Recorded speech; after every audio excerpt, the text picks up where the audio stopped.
You won't believe this, but Nigerians are falling in love. And no, I'm not talking about relationship drama on TikTok. I mean Nigerians are falling in love with South Africa. Yes, our people are traveling, seeing things, and returning home, or not returning at all, completely shocked, impressed, and even a little confused. Guys, seriously speaking, if this is true, then congratulations to South Africa. Seriously, congratulations to South Africa, congratulations to you people. Listen guys, you guys sincerely know I had an accident like a month ago. I had an accident, and the accident, seriously speaking, it drained me out from hospital bills, this, that, MRI, this. You need to do a little bit of operation on your leg to fix your bone has shift. Yeah, go this side, go left, go right. So the accident drained my wallet completely, and my sister, who currently lives in South Africa, she was like, don't bother, I will collect money for my community saving, $1,000, and I will send to you to add it to your business so you don't go broke. I told my sister I'm already broke. If you do that, I will be very, very happy. You know, yesterday I discovered that she was pregnant, like 7 to 8 months pregnant. Yesterday I didn't know my sister was pregnant, because every time we do video call, she would just put the camera on her face. Yesterday I discovered that she was pregnant, and I asked her, you want to give me this money? You are pregnant, you are going to need it, you know. Antenatation, what do they call, what do they call that thing? Antenatals, what do they call it? That they take a pregnant woman to go and check in the hospital. I think it's antenatation. I say you have to pay for antenatation, you have to pay to take your baby in the womb, you have to pay for all these things, you know. Even when you put to bed, you have to pay your hospital bills. She was like, Dylan, when you get pregnant in South Africa, the government take care of you. Government take care of you when you get pregnant in South Africa. Like, how is that possible? This is the first time I'm hearing something about this in Africa. Because wallahi talai, if you get pregnant here in Nigeria, they will kill you with hospital bills. Seriously, they will kill you. Cameroon is the worst. Cameroon is even the worst. If you get pregnant, just prepare yourself. She told me that hospital bills here for pregnant women, all these checkups, free of charge. The government take care of it. Wow, that's how people are living a dream life in that country. See, I'm not going to be insulting you South Africans anymore now, because seriously, because I was worried for her that how she's going to send me $1,000, even though she's no longer going to send it because her son got an illness. You know, I'm starting to think that it is because of me that his son got an illness. Seriously, because it's just remaining some months for her to collect that money from community saving, and now his son is sick, and now she needs that money that she was supposed to give to me to go and treat his son. And I will not blame her for using that money to go and treat his son. You know, first of all, his son comes first. Me, I come like, in her periodic table, I come like 256 on her list of importance. So I'm starting to think it's because she wanted to help me, that's why her son got sick. Because, you know, my ancestors are always against me. But that's not the topic for now. My topic is how the hell did I not know that South African government take care of their pregnant women? If I had known this like 2 to 5 years ago, I would have started to work on how to get a South African visa and travel to South Africa and give birth to all my children there. Just give birth to all my children there. Then I bring them back now to my country to take care of them. You know, it's going to be cheap, no cost, nothing. Even she told me that even when she left the hospital, the only money she spent was to feed people that came to visit her, and it was still unnecessary because the people that came to visit her came with food. Her neighbors came with baby diapers, baby this, baby that. They came to support her. She lives in a currently good neighborhood that actually cares for each other. How? South African people, you people have won my heart today. Seriously speaking, you people have. You know what? I'm not going to insult South Africa for the next 1 week. That's what I'm going to do. I'm not going to insult South Africa for the next 1 week. I'm not going to insult you people. For the next 1 week, we will be peaceful. For the next 1 week. One love. I want to talk to the people outside of South Africa that think South Africa is as bad as these 1 minute clips on this app say it is. My Nigerian people and other people. Bruh, I don't know the type of people y'all meet or y'all have had from, but the people we kick it with here in SA, boy, we are having mad fun with them. Where I work at, bro. Okay, I'm just gonna give an example. Last week Thursday, I was in Pretoria. I was at Home Affairs Pretoria trying to renew my documents and all. So a dude walked up to me and said, "I'm a fan. Come on my podcast." The dude was Nigerian, so I took his number. Then he told me his podcast was a ZFG podcast. So then I went back home. I checked it out, bro. I watched. I wouldn't say I watched all of them, but I watched most of the videos on their page, bro. And I see the love flowing. You know, they talking and appreciating the events happening. I don't even have words for what I'm looking at, bro. I'm seeing love and appreciation for where they're at, you know. And it's making me realize that, hey, oh boy, you are not alone in this, you know. And I have people in my comments as well who talk about their good experiences here in SA. Some other people talk about their bad experiences as well. But that's just what it is. We all have that. Where we are from, there are bad sides of it. There are good sides of it. Where people literally fight with other people. Tribes go against other tribes. People go against other people. But in majority, we all love each other. Yeah, so my point on this app, Ian, don't throw stones when you live in a glass house. And that applies to everyone. My Nigerians, my South Africans, people in general, me included. Don't throw stones if you live in a glass house. Don't throw stones at my friends. Don't throw stones at my people. Don't throw stones at me. Let's coexist. Take care and find out information, find out facts before you talk nonsense about people. See y'all again when I pop out. I'm gone. You have to watch this so that we can prove that I'm not the only one saying this thing, so watch it. I want to use this opportunity, you understand, to tell my Nigerian brothers they must be ashamed of themselves. All those Nigerian brothers and sisters that are dragging South Africa, comparing South Africa with Nigeria. Comparing South Africa with Nigeria. That is an ignorant. People know the truth. South Africa can never be compared with Nigeria. Tell me one good thing about Nigeria, if not only manpower. Even that manpower is because we are suffering. That's why we are so strong. We are raised in that way because of poverty. Can you compare a rich man child and a poor man child to carry a bag of cement? Somebody, the father already made everything possible for that person. You expect the person to suffer. Yeah, you Nigerians, you people irritate me. South African government are doing better compared to Nigeria. What is Nigeria? No good hospital, no good road, nothing, no good water. No respect for any human being. And you people are here making noise on social media, comparing yourself with South Africa.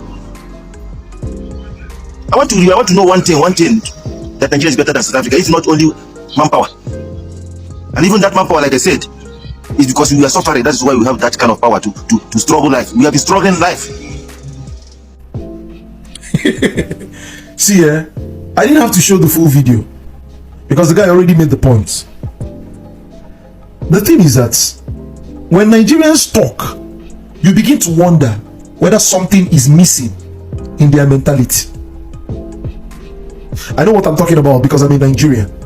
When Nigerians talk, you begin to wonder whether this person, like, it gives it away that something is missing. Something that should be present in their neuro, in their brain, is actually missing.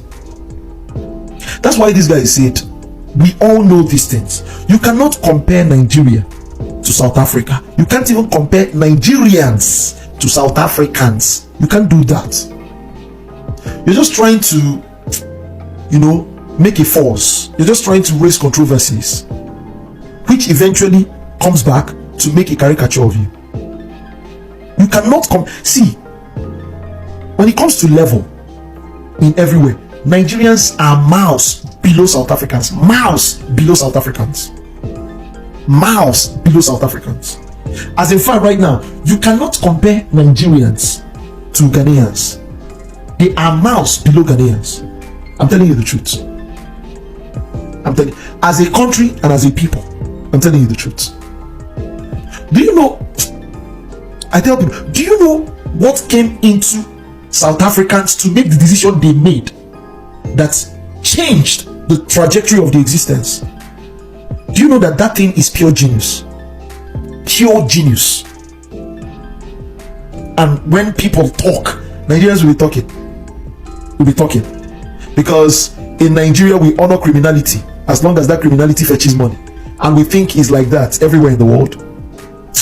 Oh goodness. Let's have sense. Let's have sense. You see, it pains my heart because this thing begins to make mockery of Nigeria. It makes mockery of who we are. I'm telling you the truth. It begins to destroy even the little things that we have. The minute thing that we have, it destroys it. It's unfair. It's unfair. You know, after South African people started calling me Velapi, I decided to go and do my research to check who is Velapi, to see if he's a handsome man like me. And I saw that this man was a very, very great comedian in South Africa. He's one of the legends of comedy in South Africa. You know, that Velapi came from a movie that he was a delivery man. He was riding on a scooter. And I just want to tell you people, do you people know the job that I do? I'm a delivery driver. I've never ever said this before. This is my scooter. I cannot put, this is my scooter, as you can see like this. It's in my bed, it's in my room, it's with me. I cannot put on back camera because the accident that I had, it damaged my back camera, and I haven't had money. As you can see, that's my back camera is damaged, and that's my scooter. That's my scooter. I'm a delivery driver, and that's the similarities that me and this man have. So I don't blame South Africans for calling me Velapi. I don't blame them. Actually, it's even an honor. But let me compare myself now with this man to check if both of us who is better and bigger. So when it comes to comedy, he's better than me. No joke. I've watched the translated versions of his comedy because most of the comedies are in, I don't know if it's in Swahili or it's in Zulu, I don't know, but it's in the South African language. I have watched the translated version. It is very, very funny. So I'm not going to say it. He's much more creative than me. He's better than me in comedy. Now, this is my problem. I'm more handsome than this man, and you people know it.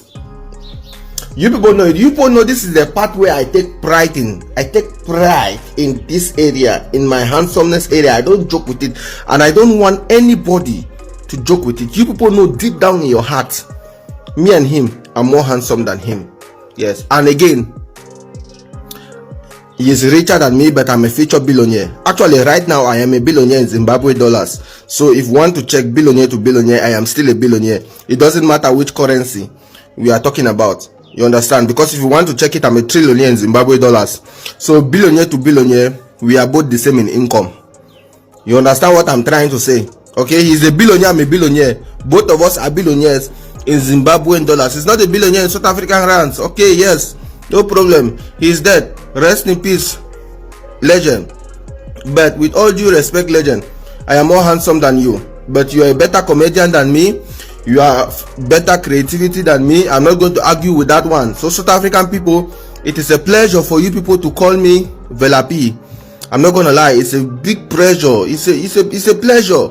It's a pleasure. I'm happy to be called Velapi. Call me that name. This is the only name that I'm going to accept. And I don't want you people, if you people have decided to call me Velapi, I want you people to leave Skomota alone.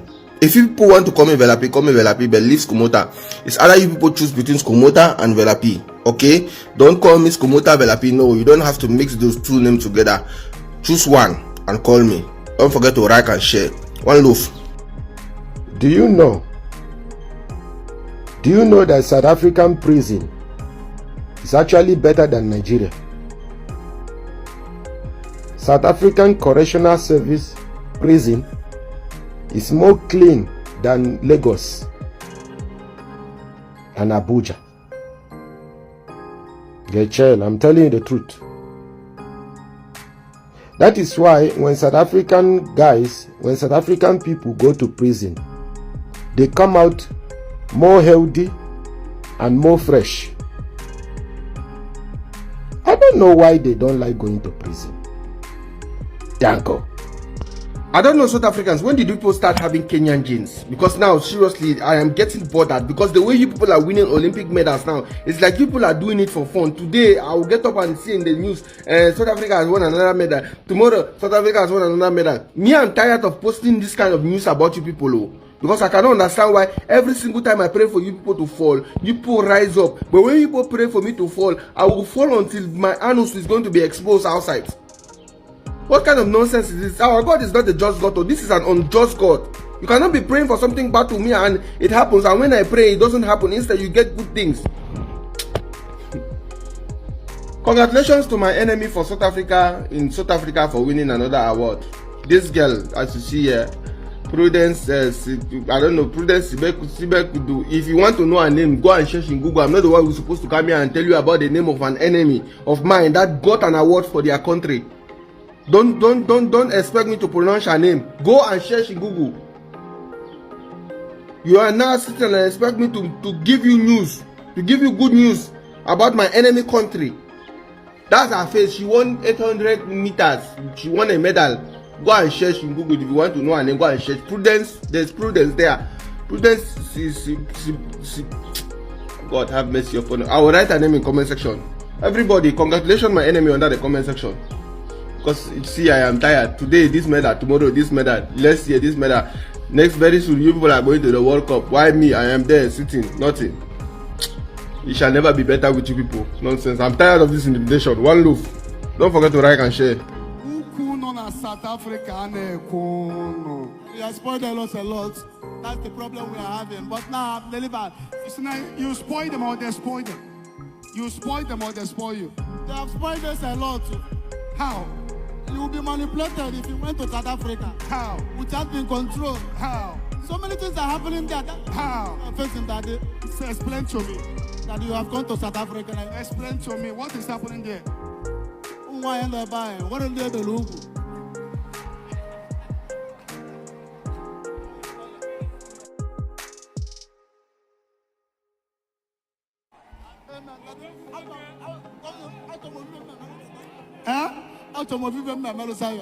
We are going to South Africa. I know Chiaz. Actually, we make crusade in the south. About the book cable. Get ready. One on-one. About the book. Nigerians in South Africa, it's high time we respect ourselves and be of good behavior. Do you know why?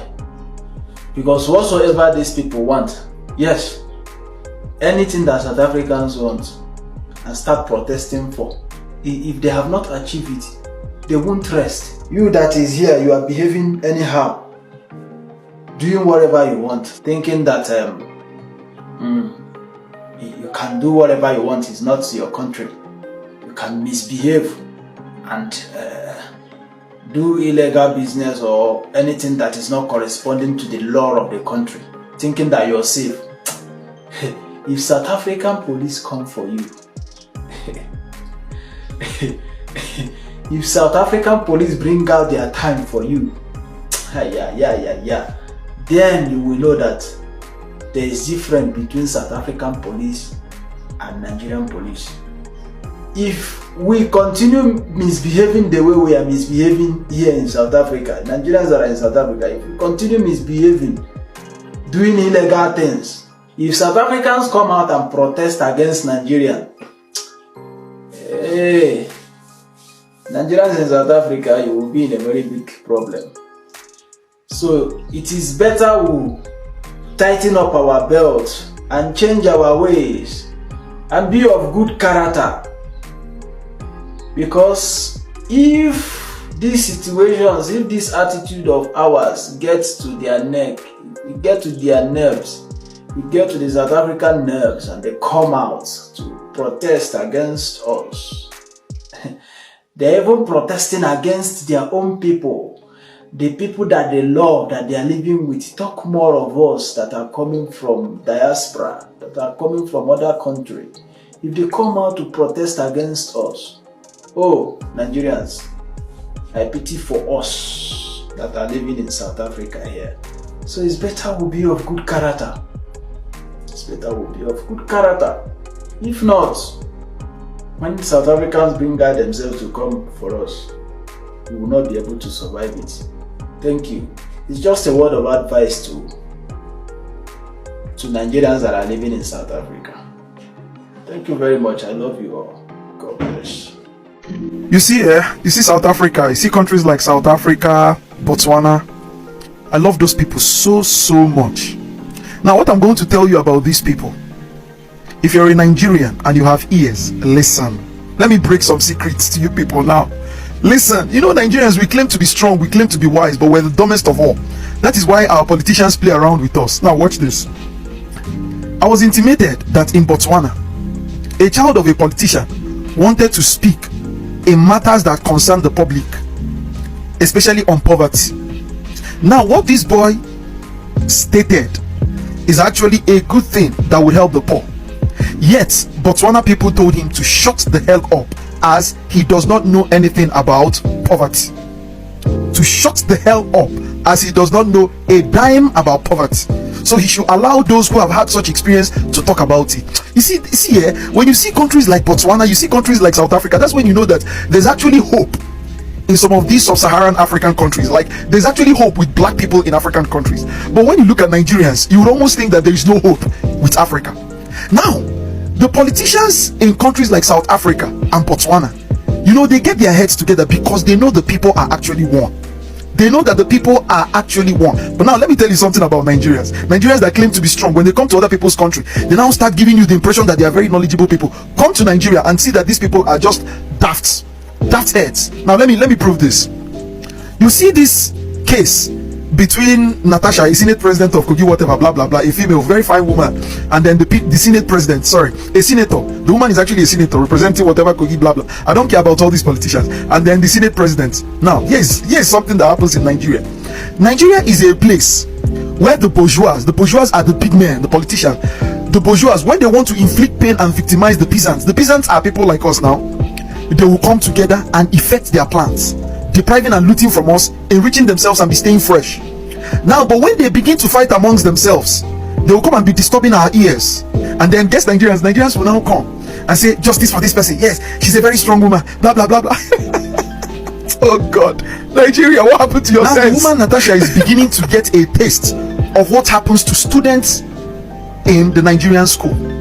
She's beginning to get a little bit of a taste of what lecturers do to Nigerian students, who are of course peasants and nobodies. These things happen to nobodies, and nobody talks about it. No politician talks about it. When there is a problem, when peasants need help, politicians will pay deaf ears. But when somehow a kingdom is divided against itself, when these politicians, who are the bourgeois, begin to have issues among themselves, they will now come and be disturbing Nigerians, the peasants. Now the peasants, owing to the fact that they are deluded, owing to the fact that they don't have brains, they have small brains, owing to the fact that they are daft-headed, they will now take one side. Yes, this woman, speak out, I like your eloquence, blah blah blah blah blah, you should be the next Nigerian president. She is only speaking out because that thing has affected her. Her speaking out is owed to her selfish interest. Nigerians don't know. That's South Africa, I love you people. Botswana, I love you people. That's why you can't try these things in South Africa. You cannot try it. I know these people, like I know South Africans on that. They will desert you. They will tell you, please go and settle your matter. All these you bourgeois, when you people were chopping on the same table. Now this lady is a family friend to the Senate president. They used to rapport when they used to sit on the same seat while eating our money. They used to sit on the same seat when they victimized the peasants. They used to sit on the same seat. They used to hold hands when they travel abroad while we stay here and suffer from hunger. They used to stay on the same seat while they count their billions and their millions, while peasants suffer and die of hunger. But now something breaks out. They come to disturb us on Facebook and Rise News and what have you. Now Nigerians who are daft-headed. That is why they would see. That's why when the white man said that Africa is a farmland, they meant Nigeria. You can twist Nigerians anyhow. Nigerians are the only people that would boast about a man. They will boast with a man that victimizes them, just to prove to other African countries that they are wealthy. I've stated this before. Now this one is coming today. Yeah. You people should go and settle your problems. But Nigerians cannot do that. Nigerians are by her. We're speaking. She's representing every woman. But women are being abused every now and then in the university, the peasants, and nobody spoke for them. They travel there with their children and go travel abroad, make a trip abroad, do whatever they want to do. Now there is a problem amounting to them, and Nigerians are involved. The peasants are involved. The peasants will not be involved when they will come together and embrace themselves yet again. Nigerians are stupid. Masses. Just imagine a whole Nigerian person. You are telling me, hello, how are you? That was my first reaction when I heard it from a South African person telling me, hello, how are you? In my head, I was like, what a disrespect. Why are you disrespecting me? Not knowing that he's just saying, how are you? Like, really, how are you? Are you okay? So he's just asking for your well-being. Are you okay? Are you fine? So you just respond, yes, I'm fine. Yes, I'm okay. But in my head, I was like, what a disrespect. Why would this person be telling me, how are you? Or someone saying hello? Come on, he's just saying hi. Please come closer. That was another cultural shock for me. Another cultural shock for me when I moved to South Africa was pregnancy. When I came, I was pregnant. And if I go to the mall, you see South Africans, they love you and they love your pregnancy. The way they adore you, how are you? How are you pregnant? You look beautiful. And they'll be using their hand to rub your pregnancy, like to rub your tummy. You rub, is he a boy? Is he a girl? Oh, like, I'll be wondering, Nigeria, you cannot try it. You can't even try it. How can you use your hand to rub somebody on the tummy? And you're asking the person, is he a boy? Is he a girl? Nigeria, they are very secretive. Even when they are pregnant, they will cover the baby. They cover the pregnancy. If it's possible, they cover their face so that you won't see that they are pregnant. But here, there's nothing like that. It was really a great culture shock for me. Because the way they love you, the way they show you love, how are you? How is the baby? Is the baby kicking? Have you checked the gender? Is he a boy? Is he a girl? When is your due day? Nigeria, you're asking somebody when is your due day. That means anything that happens to the baby, you are the cause of it. I don't know, Nigeria, we need to grow up. Nigerians, we need to grow up. We need to leave that behind, because life has moved on. Life has really abundant. It was really a great shock for me, because they will take care of you. They will ask you some certain questions that on a nurse you wouldn't even want to say it. But because of the way they are showing you love, they don't have anything in mind. It was a great culture shock for me. Mama, when are you due? You cannot ask in Nigeria, back then in Nigeria, you cannot ask somebody when are you due. You cannot do it.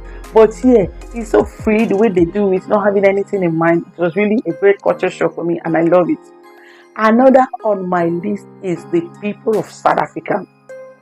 When they speak, like when they talk, they have one voice. The people of South Africa, they have one voice. When they speak, the government listens. You don't fight them. It was a great culture shock for me. How can Nigerians speak and their government will listen? Their government will not listen.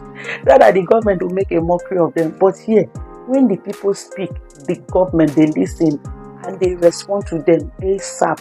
Like if there is a community where there is no electricity or where there is no water, once they raise their voice, like we need this thing today, we need this thing this week, the government, they listen and they respond to them. But in Nigeria, the very moment the people of Nigeria are raising their voice, the next thing they are releasing soldiers. The next thing they are releasing purpose to come and fire them or to pour tear gas on them.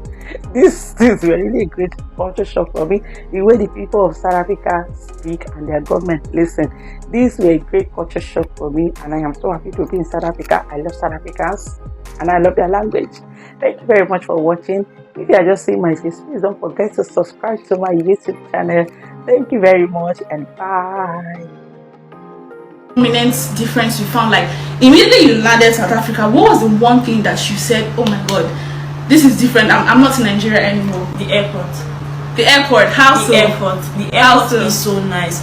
OR Tambo was so nice. When I got here, I'm like, no, I'm not in Nigeria. I'm in Nigeria. The airport is so nice, neat, and the people were very nice. There was no, you know, when you get to Nigeria, you know this bribing thing that happened in Nigeria. It didn't happen there. I don't know if it happened to any other person, but with me, it did not happen. When I got to the immigration, they took my passport. They asked me where I was coming from.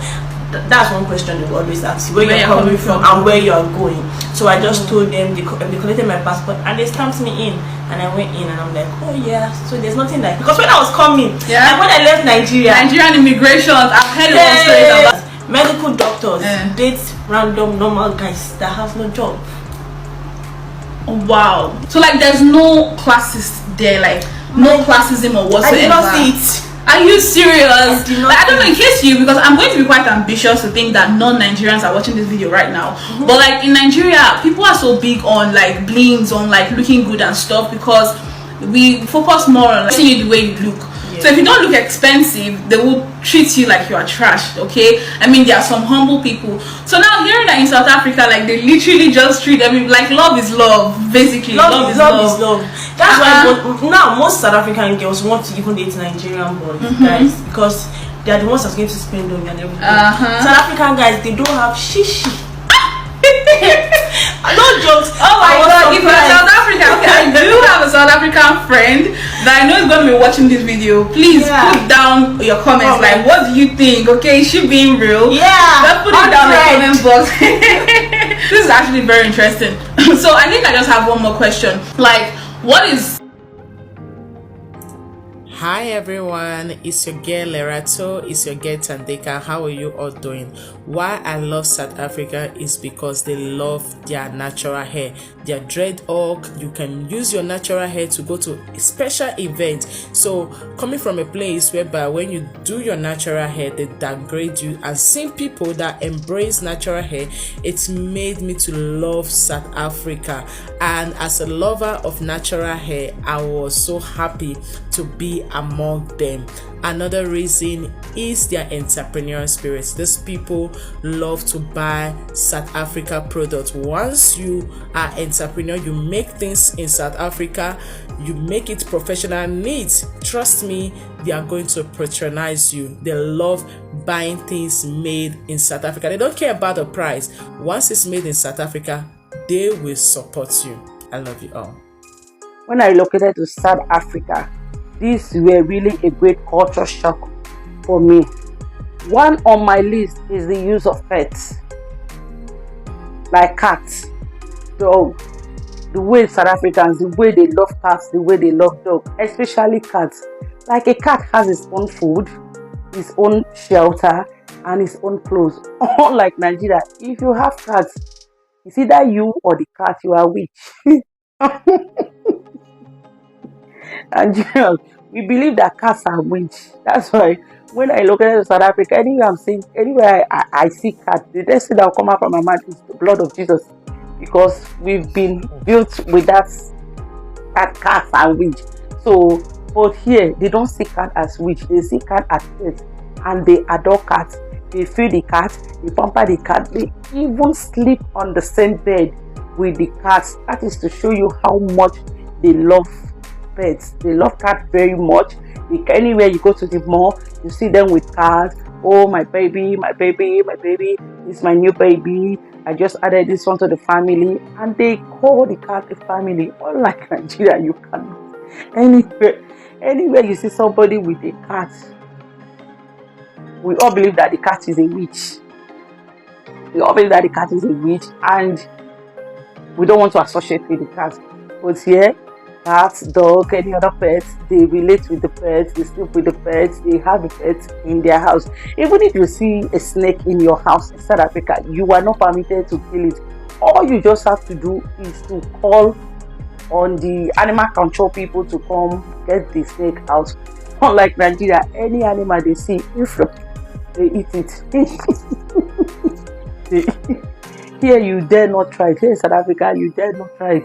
It was really, really a great culture shock for me when I moved to South Africa. But now, another on my list is the hospital. When you're pregnant, for the very day you registered in the hospital, especially the government hospital, it's free. Your card is free. Antenatal, all through antenatal is free. The medication is free. And when you are admitted, the food, the breakfast, the lunch, the supper, everything is free. They practically take care of you for free. It was really, really a great culture shock for me. How? It was a great culture shock for me. No payments, nothing. But Nigeria, your first visit, your card, you pay. Your first visit, you pay. Your second visit, you pay. Every visit you are going, you are paying something. It's not like you are going for free. You are paying something. Your medication, you go to the pharmacy, you are paying something. Like if you're giving birth to CS in Nigeria, you pay hefty money, big money. But here, whether CS, whether normal delivery, it's for free. It was really, really a great culture shock for me, because I never experienced it in Nigeria, that you go to the hospital and it's for free. But here, your hospital, your visitation, everything you're doing in that government hospital is free. You not pay, and it's not like it's a dirty hospital. The hospital, they are 10 over 10. In short, 100 over 100. The bathroom, everything is superb. Everything is so neat and so clean. The doctors, the nurses, it's so clean and it's for free. And it was really, really a great shock for me, and I love it. Compared to my country, Nigeria, you cannot see that kind of a thing for free. How? It's not really possible.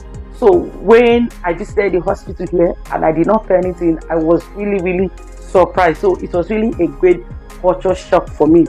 Yeah, this is my Heritage Day outfit. Yo, I feel so powerful in these, yo. Like I feel powerful in it. This is feels so sharp, feels so confident. I'm about to hit, I almost hit one of those.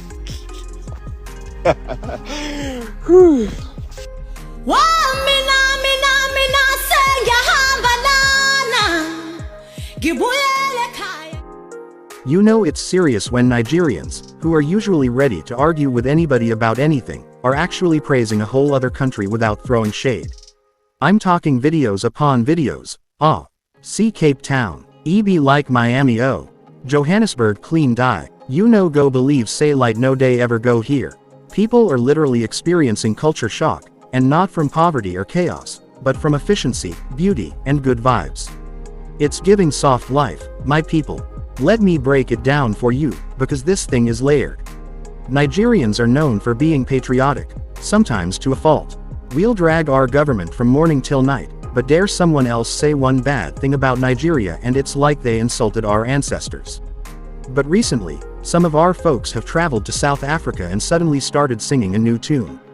One guy said, "I went to the hospital here. They attended to me with respect. No shouting. No, go and bring card. No, doctor no day." Another one posted a whole thread about how he didn't have to bribe anyone to get his passport stamped at the airport. No one asked him, "What do you have for me?" He said it felt like a prank. And don't even get me started on the roads. Nigerian TikTok is full of videos showing wide, clean, tarred roads in Pretoria or Durban, with music playing in the background like a love letter to South Africa. One guy said, "I thought I mistakenly entered Canada. Bros, it's still Africa But let's talk about the real shocker, the governance. Nigerians are blown away by the level of order. You pay for water, you get water. You pay for light, you get light. You start a business, the government doesn't come to frustrate your soul in week 2. Somebody actually said, it's like they don't know about suffering here. And that's when it hit me, many of us have normalized struggle. So when we enter a system that works, we don't know how to behave. We're confused, we're suspicious. Wait, you mean this bus actually follows a schedule? And stops where it's supposed to stop? No go carry us enter gutter. The transport system alone has Nigerians in awe. BRT in Lagos is fighting for its life, but in South Africa, trains, buses, Uber, everything flows. And the cost? Affordable. One guy said he moved around Cape Town for a week and spent less than he does on fuel in one day in Nigeria.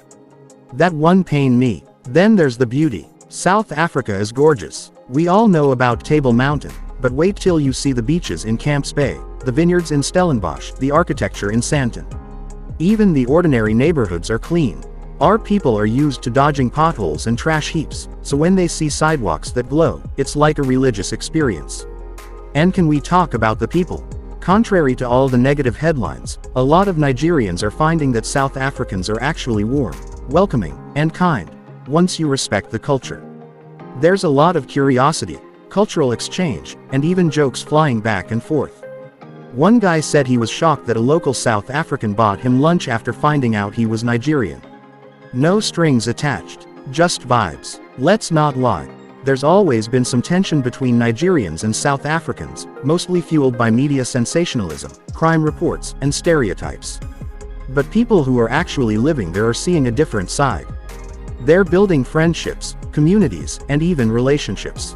In fact, someone said, if you marry a South African woman, just know peace. I know go talk too much before Naija babes come for me. But really, this admiration isn't just about infrastructure or tourism. It's about potential. Nigerians are seeing what's possible. They're seeing that good governance isn't rocket science. That you can have working hospitals, good schools, a functioning judiciary, and still dance amapiano at the club on Friday night. It's creating this bittersweet feeling, because while we're happy to see Africa shining, we're also asking ourselves, why not us? We have the brains, the population, the creativity. We've got Burna, Wizkid, Thames, Dangote, tech bros and fine babes. So why are we still stuck? That's the big takeaway. The love Nigerians are showing South Africa is not just admiration, it's inspiration. It's the realization that Africa can work. That black people can govern themselves well. That we don't have to fly to Europe to enjoy peace, beauty, and development. It's right here on the continent. And honestly, I love to see it. I love that our people are opening their minds. I love that we're traveling, experiencing, learning. I love that some of us are even coming back to Nigeria with fresh ideas. I saw how they handled traffic in Johannesburg, let's try this in Abuja. Or, their markets are so organized, what if we applied that to Onitsha? Because let's be honest, praise is great, but action is better. It's time we stop just comparing and start applying. Let's use what we admire about other African countries to fix what's broken in ours. No need to fight, no need to argue about who's the giant of Africa. Let's all be giants in our own way. So if you're Nigerian and you've been to South Africa, drop your experience in the comments. What shocked you the most? Was it the power supply, the food, the friendly cops, or the fact that everything actually works? And if you haven't been yet, put it on your list. Not just to enjoy yourself, but to get inspired. Africa is rising, and honestly, seeing our brothers and sisters doing well just gives us more reason to do better too. Thanks for watching. Don't forget to like, share, and subscribe if you want more real talk like this. And if you're South African watching this, shout out to you. Y'all are doing something right. Teach us your ways, I beg. Catch you in the next one. Peace.